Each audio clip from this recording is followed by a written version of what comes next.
नमस्कार विद्यार्थी मित्रांनो, जोशना पवार या यूट्यूब चॅनलमध्ये आपल्या सर्वांचे मनापासून स्वागत आहे. आज आपण इयत्ता 7वीच्या वर्गाची मराठी या विषयाची संकलित मूल्यमापन 2 द्वितीय सत्र परीक्षा प्रश्नपत्रिका संपूर्ण उत्तरांसहित अभ्यासणार आहोत. तुम्हाला जर 7वीच्या वर्गाच्या इतर विषयांच्या प्रश्नपत्रिका अभ्यासायच्या असतील तर आपल्या डिस्क्रिप्शन बॉक्समध्ये इयत्ता 7वी प्रश्नपत्रिका प्लेलिस्ट देण्यात आलेली आहे. ती प्लेलिस्ट पहा आणि इतर विषयांच्या प्रश्नपत्रिकेचा देखील सराव करा. एकूण 60 गुणांचा पेपर आहे. 50 गुणांची लेखी परीक्षा आणि 10 गुणांची तोंडी परीक्षा. प्रत्येक प्रश्नाला किती गुण निर्धारित करण्यात आले आहे ते देण्यात आलेले आहे. तोंडी चाचणीवर आधारित प्रश्नपत्रिका. प्रश्न पहिला, सूचनेनुसार कृती कर. 5 गुणांसाठी आहे प्रश्न पहिला. त्यातील अ प्रश्न 2 गुणांसाठी आहे. खालील परिच्छेद वाच. काही ठिकाणी जो परिच्छेद देण्यात आलेला आहे तो योग्य आरोह आणि अवरोह सहित तुम्हाला वाचायचा आहे.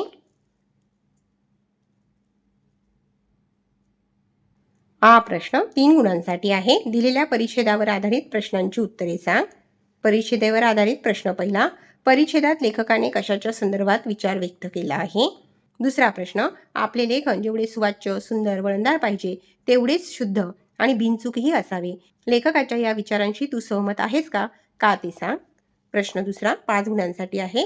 खालील चित्राचे निरीक्षण कर व त्यातील प्रसंगाचे 4 ते 5 वाक्यात वर्णन कर. लेखी चाचणी. प्रश्न तिसरा, खालील परिच्छेदाचे समजपूर्वक वाचन कर. त्यावर आधारित प्रश्नांची उत्तरे लिही. 5 गुणांसाठी आहे. या ठिकाणी परिच्छेद देण्यात आलेला आहे आणि त्या परिच्छेदावर आधारित अ प्रश्न, खालील योग्य उत्तर असलेल्या पर्यायाभोवती गोल कर. 1 गुणासाठी आहे हा प्रश्न. गोरगरिबांसाठी निधी गोळा करायला आलेल्या बायका काय लपवून ठेवायच्या. त्याचे उत्तर आहे पर्याय क्रमांक 2, हिऱ्याच्या गुड्या. हा प्रश्न आकृती पूर्ण कर. 2 गुणांसाठी आहे. फाउंडेशनकडून मदत मिळवण्यासाठी लोकांनी केलेल्या युक्तीच्या कृती. 1, आपल्या मुलांना शिष्यवृत्ती मिळावी म्हणून ती मुलं अनाथ असल्याचे सांगणे. 2, आपल्या आईला निराधार ठरवणे. ही प्रश्न 2 गुणांसाठी आहे. फाउंडेशनकडून कोणाला मदत मिळत असे. उत्तर, फाउंडेशनकडून खऱ्या अर्थाने गरज असलेल्या व्यक्तींना आणि ज्यांना कोणाचाही आधार नाही अशा गरजू लोकांना मदत मिळत असे. प्रश्न चौथा 5 गुणांसाठी आहे. खालील कवितेचे वाचन कर व त्यावर आधारित प्रश्नांची उत्तरे लिही. या ठिकाणी कविता देण्यात आलेली आहे. अनामवीरा.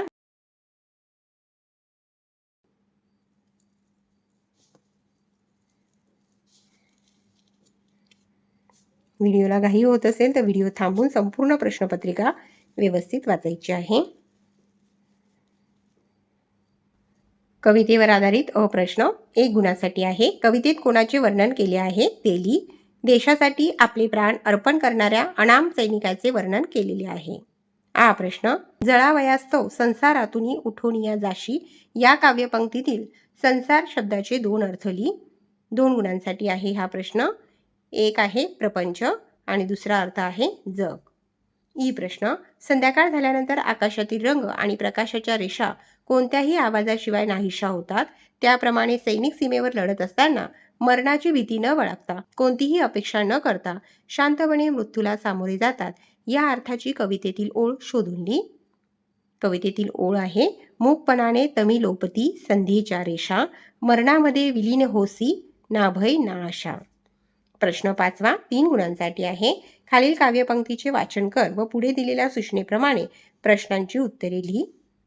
पाय असावे जमिनीवरती कवेत अंबर घेताना, हसू असावे होटांवरती काळीच काढून देताना. प्रश्न पहिला, अंबर या शब्दाचा समानार्थी शब्द लिही. कोणताही एक समानार्थी शब्द लिहायचा आहे. आपण त्या ठिकाणी उत्तर लिहिलेले आहे आकाश, नभ. दुसरा प्रश्न, जमीन या शब्दासाठी कवितेत आलेला विरुद्धार्थी शब्द लिही. अंबर. तिसरा प्रश्न, वरील काव्यपंक्तीतील यमक जुळणारी कोणतीही एक जोडी लिही. आपण या ठिकाणी 2 जोड्या लिहिलेल्या आहेत. तुम्ही कोणतीही एक जोडी लिहिली तरी चालणार आहे. घेताना, देताना, बेहत्तर, उत्तर. प्रश्न 6वा, खालील वाहन चालवणाऱ्या व्यक्तीला कोणत्या नावाने ओळखले जाते ते लिही. त्या व्यक्तीची तुला मुलाखत घ्यायची आहे. त्यासाठी 4 प्रश्न तयार कर व लिही. 5 गुणांसाठी आहे हा प्रश्न. व्यक्तीचे नाव आहे बस चालक, ड्रायव्हर. पहिला प्रश्न, तुम्ही किती वर्षांपासून बस चालवण्याचे काम करत आहात. दुसरा प्रश्न, गाडी चालवताना तुम्ही प्रवाशांच्या सुरक्षतेसाठी कोणती खबरदारी घेतात. तिसरा प्रश्न, दिवसभर प्रवास करताना तुम्हाला कोणत्या अडचणींना सामोरे जावे लागते? आणि चौथा प्रश्न, बस चालवताना तुम्हाला सर्वात आनंद देणारी गोष्ट कोणती? प्रश्न 7वा, खाली दिलेल्या शब्दसमूहासाठी एक शब्द लिहून शब्दकोडे पूर्ण करा. 4 गुणांसाठी आहे. आडवे शब्दामध्ये पहा. 1. ज्याला कधी मृत्यू नाही असा. अमर. तिसरे, वह्या पुस्तके यात घालून मुले शाळेत जातात. दफ्तर. उभे शब्द, ज्याला मर्यादा नाही असा. अमर्याद. आणि 2. समुद्राला या नावानेही ओळखले जाते. रत्नाकर. प्रश्न 8वा 4 गुणांसाठी आहे. खालील प्रसंगाबद्दल तू काय करशील ते लिही. पहिला प्रसंग, एका लग्न समारंभात खूप अन्न वाया जात आहे. उत्तर, मी लोकांना त्यांना हवे तेवढेच अन्न ताटात घेण्याची विनंती करेन. तसेच उरलेले अन्न वाया न घालवता अनाथाश्रमात देईन. हा प्रश्न, तुमच्या गावात इमारत बांधण्यासाठी काही लोक झाडे तोडत आहेत. उत्तर, मी त्या लोकांना झाडे तोडण्यापासून रोखण्याचा प्रयत्न करेन आणि झाडांचे महत्त्व समजावून सांगेन. गरज पडल्यास सरपंचाकडे याची तक्रार करेल.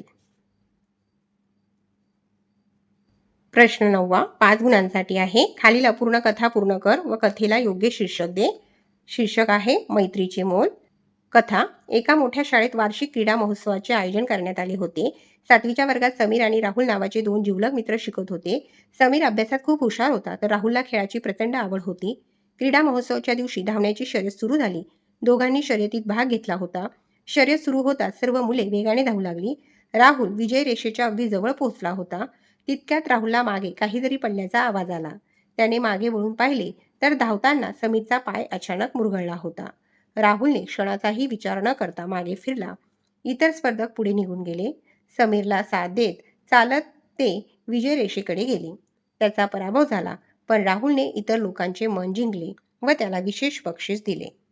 प्रश्न 10वा, तू सहभागी झालेल्या एक पेड माँ के नाम या उपक्रमाबद्दल 6 ते 8 ओळीत माहिती लिही. किंवा स्वातंत्र्याच्या अमृत महोत्सवानिमित्त तू राबवलेल्या हर घर तिरंगा या उपक्रमाबद्दल तुझे मत लिही. 5 गुणांसाठी आहे हा प्रश्न. उत्तर, भारतीय स्वातंत्र्याच्या अमृत महोत्सवानिमित्त राबवलेला हर घर तिरंगा हा उपक्रम मला खूप स्फूर्तिदायक वाटला. या उपक्रमामुळे प्रत्येक भारतीयाच्या मनात राष्ट्रप्रेमाची भावना दृढ झाली.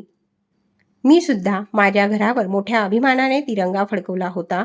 गल्लोगल्ली प्रत्येक घरावर डौलाने फडकणारा तिरंगा पाहून मन अभिमानाने भरून आले.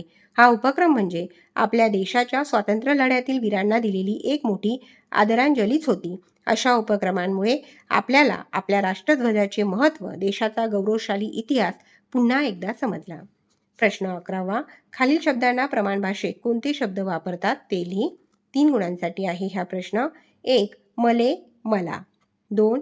न्याहारी, नाश्ता. 3. एतवार, रविवार. प्रश्न 12वा, कंसात दिलेल्या म्हणींचा उपयोग खाली दिलेल्या संवादात योग्य ठिकाणी कर. 3 गुणांसाठी आहे. त्या ठिकाणी आपण लिहिलेले आहे. स्नेहा म्हणते, हो खरंच, जसे की एकीचे बळ मिळते फळ.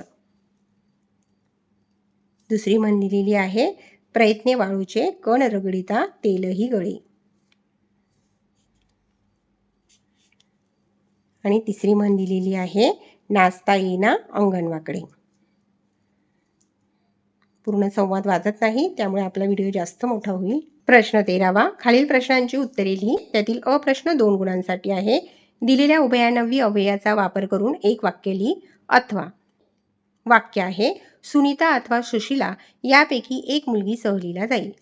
हा प्रश्न, खालील शब्दांचे अवयव प्रकारानुसार वर्गीकरण करून दिलेल्या चौकटीत लिही. 3 गुणांसाठी आहे हा प्रश्न. शब्दयोगी अव्यय आहे पुस्तकामध्ये, टेबलावर. क्रियाविशेषण अव्यय आहे सावकाश, अलीकडे. आणि केवल प्रयोगी अव्यय आहे अरे वा, अबब. ई प्रश्न, खालील वाक्यातील अधोरेखित शब्दाचे सरळ रूप व सामान्य रूप ओळख व लिही. आकाशात तारे चमचम करत होते. अधोरेखित केलेला शब्द आहे आकाशात. त्याचे सरळ रूप आहे आकाश आणि सामान्य रूप आहे आकाशा. ई प्रश्न, खालील वाक्यातील लेखन नियमानुसार चूक असलेला शब्द ओळख व तो बरोबर करून वाक्य पुन्हा लिही. 1 गुणासाठी आहे. चूक असलेला शब्द आहे क्रीडा. पहिली वेलांटी आहे, त्या ठिकाणी दुसरी वेलांटी हवी. समीर प्रत्येक क्रीडा प्रकारात पहिला येतो.